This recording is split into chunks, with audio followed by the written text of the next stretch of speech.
Hello students, I am Princey. This video is based on Astable and Monostable multivibrator using Opamp of Module 4 S4 Analog Integrated Circuit.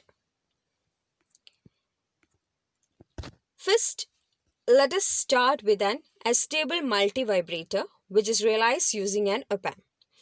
An Astable multivibrator is also known as a free-running multivibrator. You have already known that an astable multivibrator generates a square wave without giving any input. That is why it is also known as square wave generator or a square wave oscillator. The output transition is due to capacitor charging and discharging. When capacitor voltage crosses the reference voltage, the transition occurs in the astable multivibrator.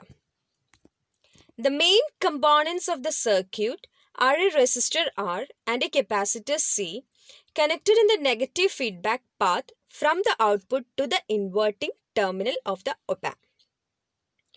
There is also a positive feedback from the output to the non-inverting input terminal of the Opamp using the resistor network R1 and R2. The output of the astable multivibrator has two unstable states.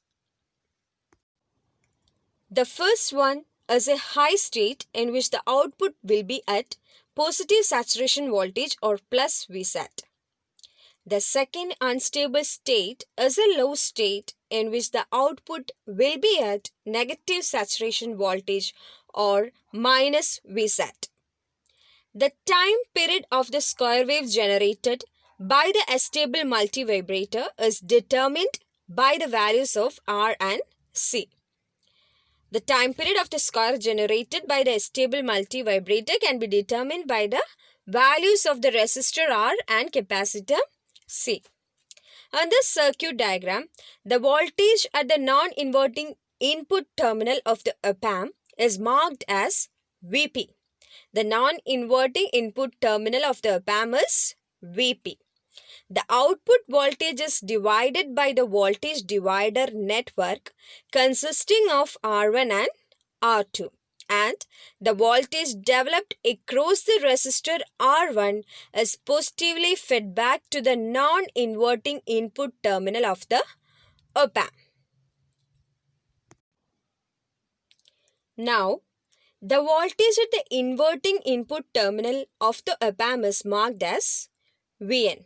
The inverting input terminal is Vn and non-inverting input terminal is Vp.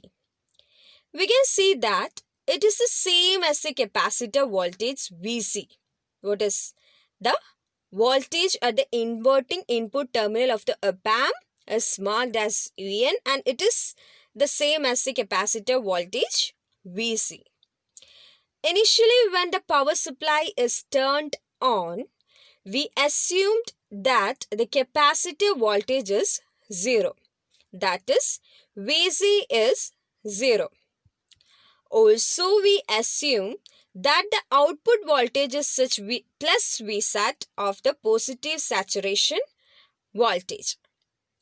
Now, we can see how the circuit generates a square wave. From the earlier classes, we know that whenever the voltage at the non-inverting input terminal of the Opamp is greater than the voltage at the inverting input terminal, the output voltage is at the positive saturation voltage. Whenever the voltage at the non-inverting input terminal of the Opamp is greater than the voltage at the inverting terminal, then the voltage is at the positive saturation voltage. In this case, when Vp greater than capacitor voltage Vc, then the output voltage is plus Vsat. That is, Vout equals to plus Vsat. Conversely, when the voltage at the non-inverting input terminal is lesser than the voltage at the inverting terminal, the output voltage will be at negative saturation voltage. In this case, when Vp less than Vc, the output voltage will be minus Vsat, negative V saturation. In the initial condition, since we have assumed that the output is at plus Vsat, which means a portion of that is plus beta Vsat will be fed back to the non-inverting input terminal of the Opamp. Beta is the feedback factor which is given by beta equals R1 by R1 plus R2. Therefore, the voltage at the non-inverting input terminal Vp will be positive beta Vsat. Since the capacitor is initially discharged, the voltage Vn will be equal to 0. Since the output voltage is at plus Vsat, the capacitor C starts charging to plus Vsat through the resistor R. As the capacitor charges, its voltage Vc increases. That means the voltage across the capacitor increases, so Vn also increases. The voltage at the non-inverting terminal Vp is at beta Vsat. Now, when the capacitor voltage increases to beta Vsat, transition occurs. That is, the output voltage switches to negative V saturation. That means negative minus Vsat. A fraction of the output voltage is fed back to the non-inverting input terminal. That is, Vp becomes minus beta Vsat. Now, since the charging voltage of capacitor has switched to negative Vsat, which means minus Vsat, now the capacitor discharges and starts to charge towards minus Vsat. So, from plus beta Vsat, the capacitor voltage is reduced to 0 and increases to minus beta Vsat. When the capacitor voltage becomes equal minus beta Vsat, again the transition occurs. That is, output voltage switches back to plus Vsat. Which means when capacitor voltage crosses the reference voltages plus beta Vsat and minus beta Vsat, the transition occurs. Capacitor C starts charging through R, resistor R, and can charge up to plus Vsat. As capacitor voltage Vc increases, Vn also increases, which means when Vc, which is equals to plus beta Vsat, transition occurs and Vout, which is equals to minus Vsat. Now Vp equals minus beta Vsat. Capacitor starts to discharge and charge through R towards minus Vsat. After this, when Vc equals minus beta Vsat, transition occurs and Vout equals to plus Vsat, converse of the above. This process continues and Opamp output will be a square waveform with amplitude plus Vsat and minus Vsat. The waveforms of the output and the capacitor voltage of the Astable multivibrator circuit are shown here. It can be seen that the output voltage waveform switches between plus Vsat and minus Vsat at a repeated time interval. The capacitor voltage waveform shows a transition between minus beta Vsat and plus beta Vsat. For this circuit, the charging and the discharging of capacitor takes place through the same path, that is through the resistor R. Therefore, the charging time which is equal to the discharging time of the capacitor. So, this circuit generates a symmetric square waves. For this square wave, the on time is the time interval T1 when the output voltage is at plus Vsat. And the off time is the time interval T2 when the output voltage is at minus Vsat. The on time is the time interval T1 and the off time is the time interval T2 when the output voltage is minus Vsat. For a symmetric waveform, the on time will be equal to the off time. That means charging time which is equal to the discharging time. That is T1 equals to T2. Therefore, the total time period of the square wave is equal to T equals to T1 plus T2. The general expression for the voltage across the capacitor is given by Vc, which is equal V final plus V initial minus V final into e raised to minus t by Rc. Here V final is final voltage which is plus Vsat and V initial voltage which is minus beta Vsat. Let us take the case of first half of the square wave, that is the time interval T1. In this time interval, the capacitor is charging from an initial voltage of minus beta Vsat to the final voltage of plus Vsat. At the end of time interval T1, the capacitor voltage Vc will be plus beta Vsat. We can substitute the values of initial capacitor voltage and final voltage in the general expression, and we will get an expression for the time interval T1. So after substitution and rearrangement, we get T1 equals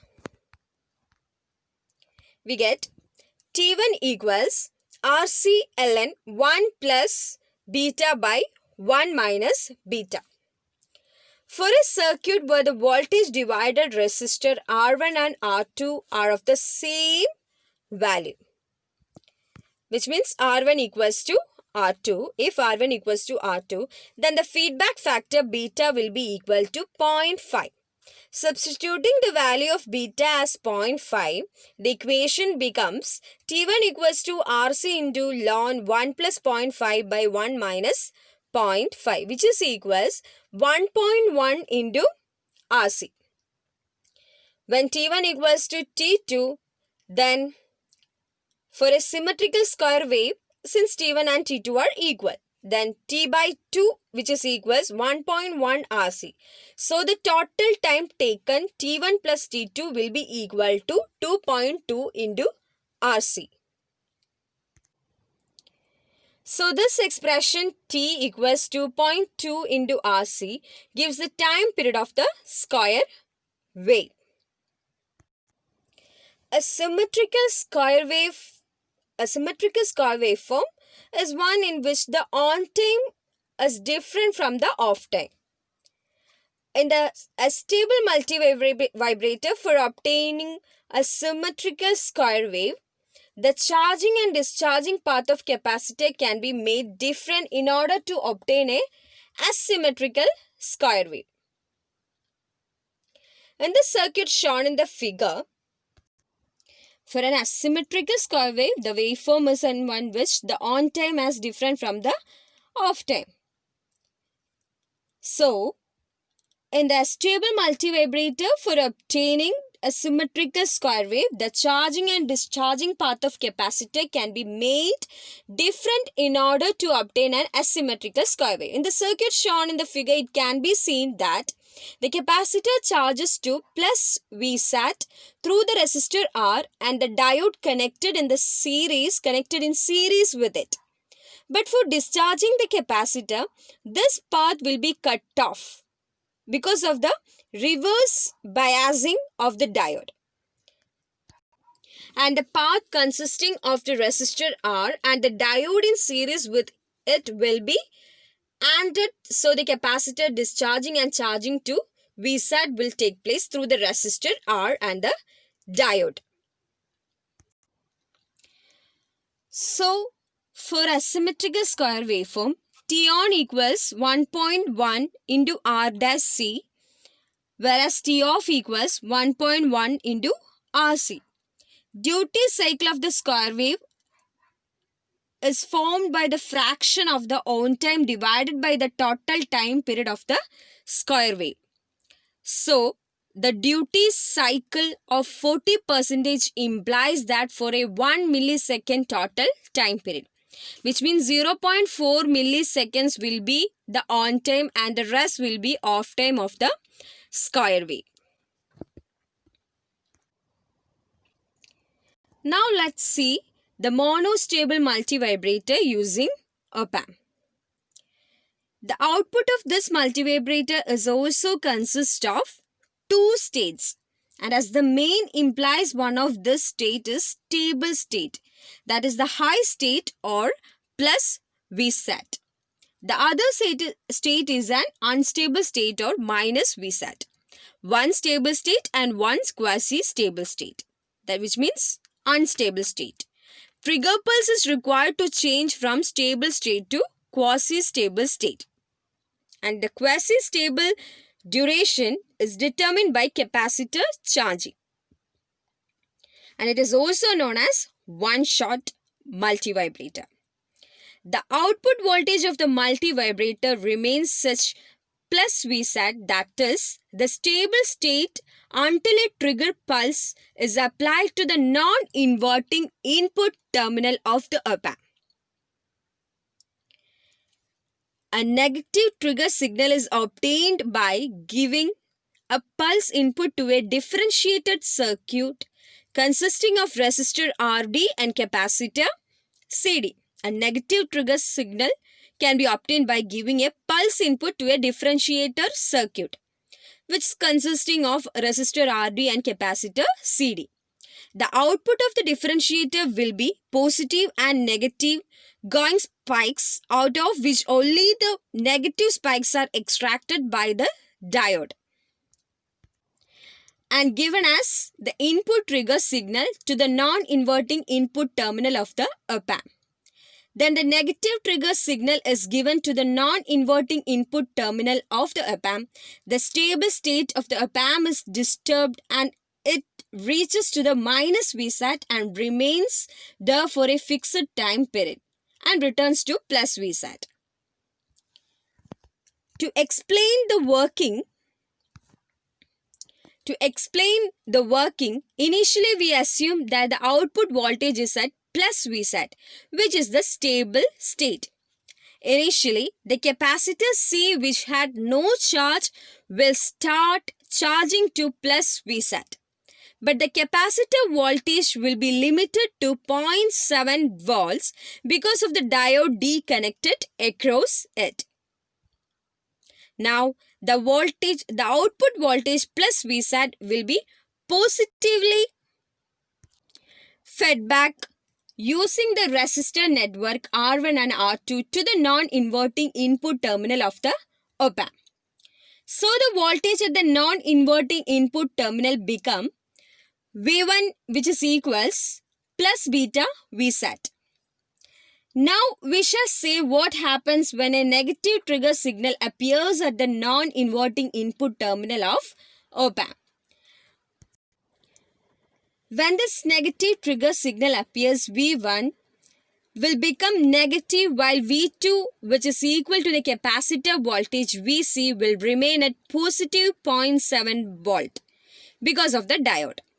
Since the voltage at the inverting input terminal of Opamp is higher than the voltage at the non-inverting input terminal, the output voltage will switches from plus Vsat to minus Vsat now. The voltage of minus Vsat at the output will reverse biased. The diode deconnected across the capacitor, so the capacitor can discharge and can charge to new voltage minus Vsat. As the capacitor voltage V reaches minus beta Vsat, transition occurs again. That is, output voltage switches back to plus Vsat, and once again the capacitor charges to 0.7 volts. Now let's examine the waveform of monostable multivibrator. Before that, the main points in the working are, we are applying a negative trigger signal at V1, then the V1 becomes negative and V2 positive. and we get the output voltage minus Vsat. And the diode becomes reverse biased. That means the diode deconnected across the capacitor. So the capacitor can discharge and can charge to new voltage minus Vsat. As the capacitor voltage Vc reaches minus beta Vsat, transition occurs again. That is, the output voltage switches back to plus Vsat. And once again the capacitor charges to 0.7 volts. Now go through the waveform. Let's examine the waveform of monostable multivibrator. The first waveform is the square pulse, which is the input given to the differentiator to produce the negative trigger pulse. The second waveform shows the differentiator output consisting of positive and negative spikes, which is obtained at the voltage node VA. Now, the diode D allows only the negative spikes to pass through it, and the voltage at the non-inverting terminal of the Opamp V1 is shown in the third waveform. The output voltage waveform of the monostable multivibrator is shown as the fourth waves, where the output switches from plus Vsat to minus Vsat whenever a negative spike appears. The last waveform shows the corresponding voltage variation of the capacitor. So, whenever the capacitor charges to minus beta Vsat, the output switches back to plus Vsat. And the general equation for the capacitor voltage, we can apply the initial and final voltage conditions during the time interval equal to the pulse width. By substituting these values and rearranging, finally we will get an expression for the pulse time period, which is Tp equals Rc into ln 0.7 by Vsat plus 1 by 1 minus beta. Here we can approximate the numerator part, which is 0.7 by Vsat plus 1 as approximately equal to 1. So the equation can be reduced. Now if we give the condition that R1 equals to R2 and the feedback after beta will be reduced to 0.5, then the equation becomes Tp, which is equals 0.693 into Rc. On giving these values, we will get the pulse width value as 0.693 into Rc. This is a summary which the difference between the astable multivibrator and monostable multivibrator.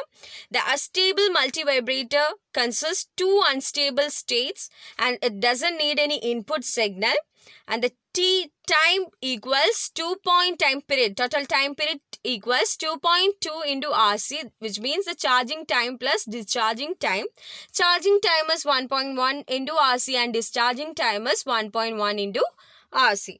And the monostable multivibrator consists of only one unstable state and one stable state. Need an input trigger signal and the T time period, which is equals 0.693 into Rc, which is discharging time, unstable state time. Okay.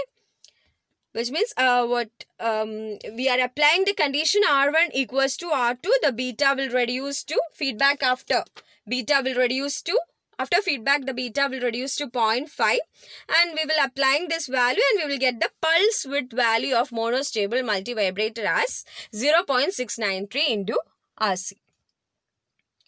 Hope you understood. Thank you.